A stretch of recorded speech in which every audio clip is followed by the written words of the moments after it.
So this man shows up into my life when I'm a literal teenager. Nothing but clothes in a garbage bag. No money, no nothing. Starts gaslighting me the day he meets me to get me to doubt my own instincts, get me to think that he's a good person. Starts cheating on me literally immediately. Doesn't stop. Doesn't matter if I'm his girlfriend, fiance, or wife. Doesn't matter if I'm buying and furnishing homes, going to fertility centers, if we're traveling the country, if we're, traveling out of the country. It doesn't matter. All of these things I'm footing the bill for. I pay for this man out of my own pocket to go to college and flunk out of college.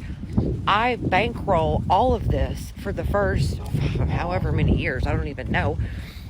He knows that I'm a good woman. He knows that I'm loyal and trustworthy and I'm a good mother and I'm all of these things. And he is actively cheating on me with anyone who will have him every single step of the way. Is that my fault in any way, shape, or form? No, it isn't. Is it my fault how I respond to that? No, it isn't. No, he chose to lie to me every single day of our lives. He chose to, again, cheat on me every single day of our lives. That's not my fault. It isn't my fault. He knew. He always knew. He always knew he was going to be a piece of shit.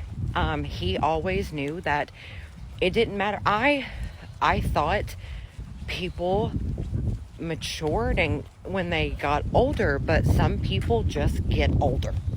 There is no maturing. There is none of that. When you've been exposed to the amount of manipulation and gaslighting that I have been, that takes years to unravel. And I noticed that our relationship, especially towards the end, obviously, had gotten so insanely toxic. And when he accused me of being a narcissist, I remember being like, am I a narcissist? And I said that to my therapist and she was like, you're asking the question. You have the ability to self-reflect. So no. You also admit when you're wrong and you apologize and, you care about other people's feelings and, no. So anyway, and I'm not definitely going to say that I haven't absolutely crashed out. Yeah, yes, I have. 100% I've absolutely crashed out. But when this man accuses me of putting him down, you called me a liar. You mean when you were lying? You accused me of being a cheater. You mean when you were cheating? Like, what the fuck are you talking about? So the moral of the story is what? Don't pick the man that you have to lower your standards for. He already was not my intellectual equal already. I can't talk. I could never talk to this man about anything that was deeper than the weather.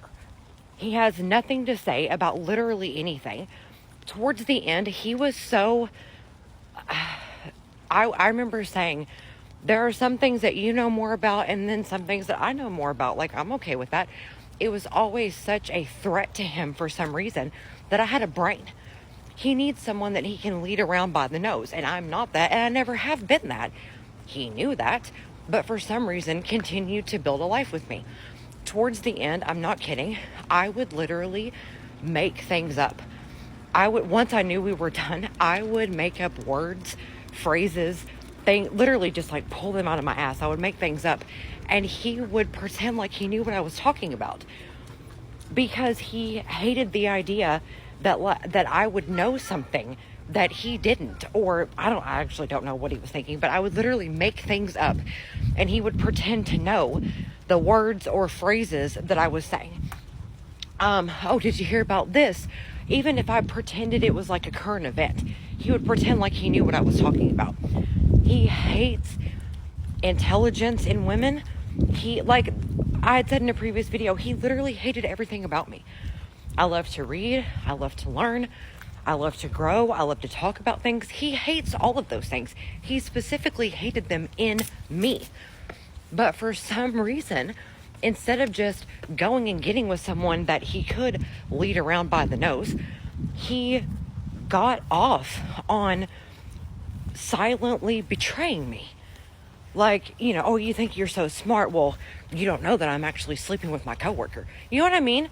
Like, so again, don't ever get with the man that you have to lower your standards for already. I remember my girlfriend saying to me, and you know who you are, when I was 19, she said, girl, that receding hairline isn't going to get any better the older he gets. She wasn't lying. Seriously though, he wasn't my intellectual equal.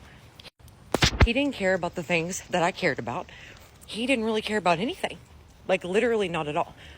And he knew that I laid it all out on the table 100 years ago. This is exactly who I am. He knew that he wanted no part of it. None of it resonated with him. None of it. And for some reason, he continued to march on. We have a family. Like I said, I literally I'm not kidding. Like, I almost killed myself going to fertility treatments and pumping my body full of hormones. That those of you who know me know what a horrible, solid decade that was for me. And the entire time I'm putting my body and my mind through hell and experiencing loss after loss after loss. This man is actively cheating on me.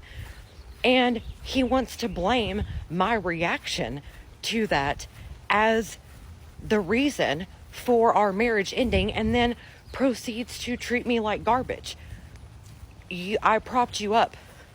I propped you up from the beginning. You resent me for that. You resent me for being a good mother. And that became evident the older the boys got. He would say, you're being a helicopter mom. And his definition of a helicopter mom was literally just me speaking to the boys on a daily basis.